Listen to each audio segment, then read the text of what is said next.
Hello বন্ধুরা, তো আজকের ভিডিওতে মেনলি কথা বলবো এনভিরো ইনফ্রা ইঞ্জিনিয়ার্স এর আইপিওকে নিয়ে। তো বেশ কিছু প্রশ্ন আসছে মাথার মধ্যে, যেটা দেখলাম মানে ডাইরেক্টলিও এই কোশ্চেনগুলো পাচ্ছি, যেমন যেমন এই আইপিওতে শেয়ার হোল্ডিং কোটা থাকছে কিনা, বা শেয়ার হোল্ডিং কোটা থাকলে কোন স্টক কিনলে আমরা এর শেয়ার হোল্ডিং কোটাতে অ্যাপ্লাই করতে পারবো। তাছাড়া আরও একটা চমৎকার বিষয় বা চমৎকার তথ্য আমি নোটিস করলাম এই এনভিরো ইনফ্রাতেই, সেটাও কিন্তু আজকের এই ভিডিওতে আমি শেয়ার করব।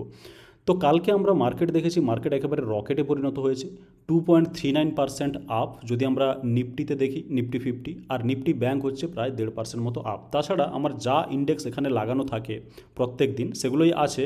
এখানে দেখতে পাচ্ছেন যে আইটি বিজ প্রায় 3%-এরও ওপরে, পিএসইউ ব্যাঙ্কও কিন্তু 3%-এর ওপরে, বাকি কম বেশি সব কিছুই কিন্তু বেশ খানিকটা করে পজিটিভ। তো এই ধরনের পজিটিভ মোমেন্টাম মার্কেটে আসার পেছনে যেটাকে যুক্তি দেখানো হয়েছে কালও, আমি যেটা দেখেছি যে মহারাষ্ট্রের যে আজকে রেজাল্ট বেরোচ্ছে, এই রেজাল্টকে মার্কেট ডিসকাউন্ট করেছে।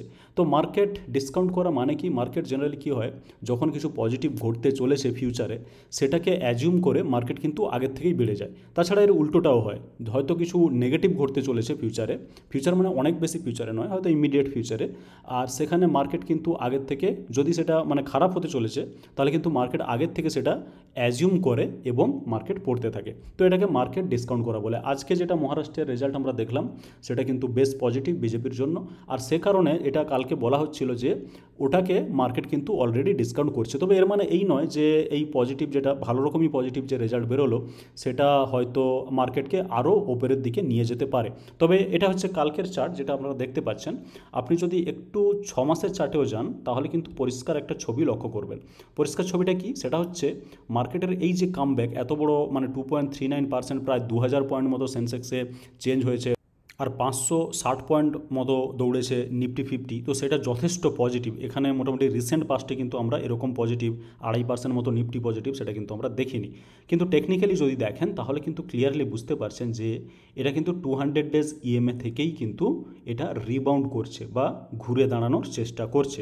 আমি বলছি না যে এখান থেকে আবার উপরে চলে আসবে, সেটা নয়, কিন্তু অ্যাটলিস্ট এটা টেকনিক্যালিও কিন্তু সাপোর্ট করা যাচ্ছে এই ঘটনাকে। এখানে কিন্তু 200 ডেজ ইএমএর এটা লাইন, এবং সেখানে দেখতে পাচ্ছেন আগে অনেকবার টাচ হয়েছে নিচে যেতে পারে না, সেরকম কোনো থিওরি কোথাও নেই, টাচ হয়ে নিচে যেতেই পারে। কিন্তু এখানে অ্যাটলিস্ট একটা টেকনিক্যালি বোঝা যাচ্ছে যে মার্কেট কিন্তু 200 ডেজ ইএমএ থেকে রিবাউন্ড একটা নিচ্ছে। কত দূর নেবে সেটা হচ্ছে ব্যাপার, সেটাই দেখার। আপাতত যদি এরকম জায়গাতে যায় 24,500 যেটা, সেটাও কিন্তু মার্কেটের জন্য অনেকটা পজিটিভ হবে। তো এই যে পজিটিভ মোমেন্টাম, এটা নিয়ে কথা বলার কারণ এটাই যে এইরকম পজিটিভ মোমেন্টামে যদি কোনো আইপিও আসে, এটা মাথায় রাখতে হবে যে আইপিওর ওপরেও কিন্তু একটা এর দারুণ পজিটিভ প্রভাব থাকবে। তো এবার আমরা কথা বলে নিতে চাই যে আইপিও নিয়ে আমরা কথা বলতে চাইছি, যার বিডিং অলরেডি শুরু হয়ে গেছে। তো এখানে দেখতে পাচ্ছেন এনভিরো ইনফ্রা ইঞ্জিনিয়ার্স এর আইপিও 22 তারিখ, অর্থাৎ গতকাল শুক্রবার কিন্তু স্টার্ট হয়ে গেছে। অফার এন্ড হয়ে যাবে 26 তারিখ, এটা হচ্ছে সম্ভবত মঙ্গলবার। তো এখানে অ্যালটমেন্ট যেটা আপনার মোটামুটি ঠিক হয়ে যাবে 27 তারিখ, রিফান্ড ইনিশিয়েট করা হবে 28 তারিখ, আর লিস্টিং আছে কিন্তু 29 তারিখ। আমার মনে হয় এই পার্টিকুলার আইপিওর ক্ষেত্রে আমরা লিস্টিংয়ের দিনও কিন্তু একটু ভালো রকম মোমেন্টাম দেখতে পেতে পারি। ঠিক আছে, এখন থেকে কিছু বলা সম্ভব নয়, তবে 29 তারিখ আমি হয়তো 29 তারিখের জন্য ওয়েট করব, অ্যাপ্লাইও করব 29 তারিখের জন্য ওয়েট করব যে কি হচ্ছে সেটা দেখার। তো যাই হোক, এই আইপিওকে ঘিরে কিছু প্রশ্ন আসছে, এবং প্রশ্ন আসার কারণও আমি জানি। প্রথম প্রশ্ন হচ্ছে এই আইপিওর ক্ষেত্রে শেয়ার হোল্ডিং কোটা থাকছে কি না। ওকে, তো প্রথমে বলে রাখি যে কেন এই প্রশ্নটা অনেকের মধ্যে আসছে, যেটা আমি দেখলাম। তো আমি এলাম স্ক্রিনারে, যদি এখান থেকে আমি এনভিরো ইনফ্রা সার্চ করে নিতে চাই, ধরুন আপনি জাস্ট মারলেন এখানে এনভিরো, ঠিক আছে, এনভিরো মারলেই কিন্তু এখানে অনেক কিছু চলে আসছে। এনভিরো টেক সিস্টেমস, এনভিরো ইনফ্রা ইঞ্জিনিয়ার্স, যেটা নিয়ে আমরা কথা বলতে যাচ্ছি, জেম এনভাইরো ম্যানেজমেন্ট, এখানে আসছে আরবান এনভিরো ওয়েস্ট ম্যানেজমেন্ট।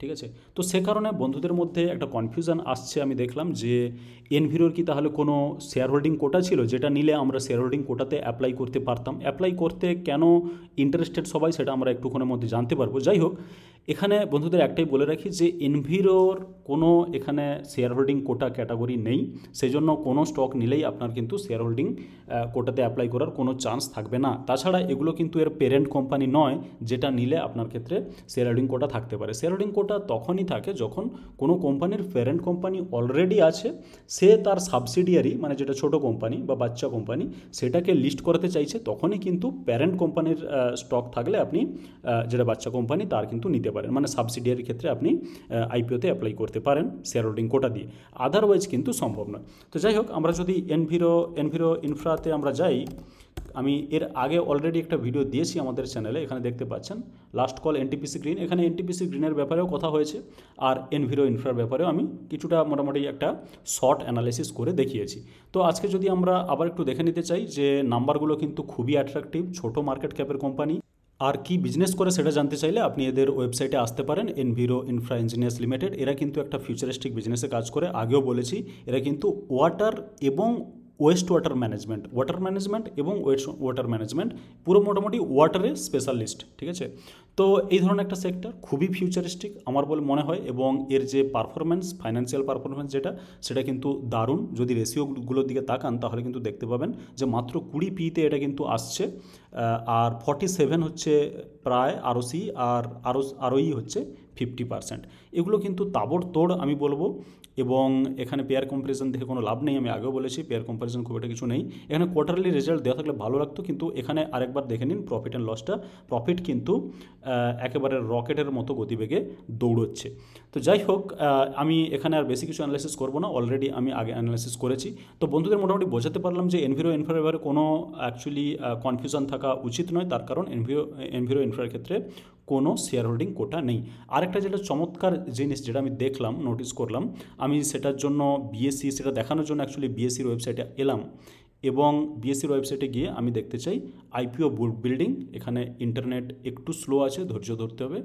তো এসে গেছে এনভিরো ইনফ্রা ইঞ্জিনিয়ার্স, এখানে ক্লিক করলে চলে আসবে এই পেজটি। এবার এখানে গিয়ে কিউমুলেটিভ ডিমান্ড শিডিউল এখানে ক্লিক করবেন, তাতেই এসে যাবে এই কিউমুলেটিভ ডিমান্ড শিডিউলের পেজটি। এখান থেকে দেখে নিতে পারবেন যে কী ধরনের সাবস্ক্রিপশান এসেছে।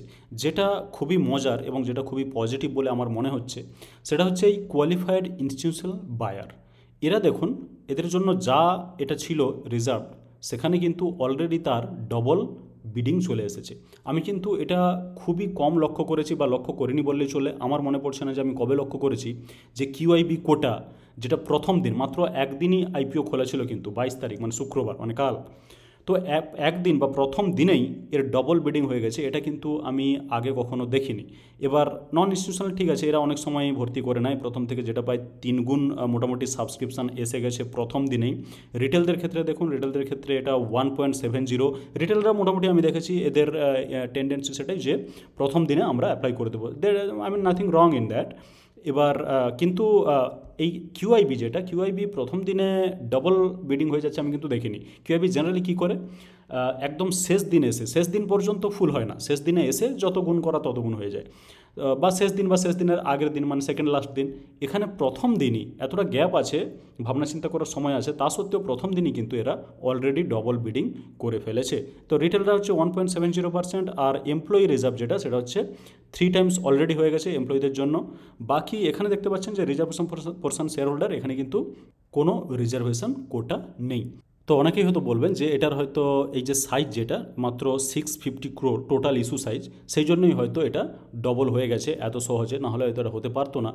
তবে আমি কিন্তু ছোটো সাইজের আইপিও আগেও অনেক অ্যানালাইসিস করেছি, কিন্তু সেখানে প্রথম দিনেই, বিডিংয়ের প্রথম দিনেই ওপেন হওয়ার সঙ্গে সঙ্গে কিউআইবিরা ডবল বিডিং করে দেয়, সেটা কিন্তু আমি দেখিনি। যাই হোক, তো এর হয়তো ডিমান্ড, কেন হাই ডিমান্ড থাকবে সেটা আমি আরেকটু দেখাই। সেটা হচ্ছে জিএমপিতে মোটামুটি একটু চোখ রাখলেই বুঝতে পারবেন। জিএমপিতে যেটা ওপেনিং দিন, মানে 22, কালকে ছিল 41, আজকে সেটা কিন্তু 23 তারিখ, যেটা প্রায় কিন্তু 30.41% অলরেডি দাঁড়িয়ে গেছে। আর মার্কেট, যেভাবে আমি বললাম যে মার্কেটের যদি পজিটিভ মোমেন্টাম বজায় থাকে, তাহলে কিন্তু এই আইপিওগুলোর ওপরে আরও ভালো প্রভাব পড়বে, এবং এখান থেকে হয়তো প্রাইস মোটামুটি ছাড়িয়ে যেতে পারে। আর সেই কারণে লিস্টিংয়ের দিনে হয়তো কিছুটা ভালো রকম মোমেন্টাম, মানে ওপেনিংয়ের জাস্ট পরেই হয়তো ভালো রকম মোমেন্টাম থাকতে পারে।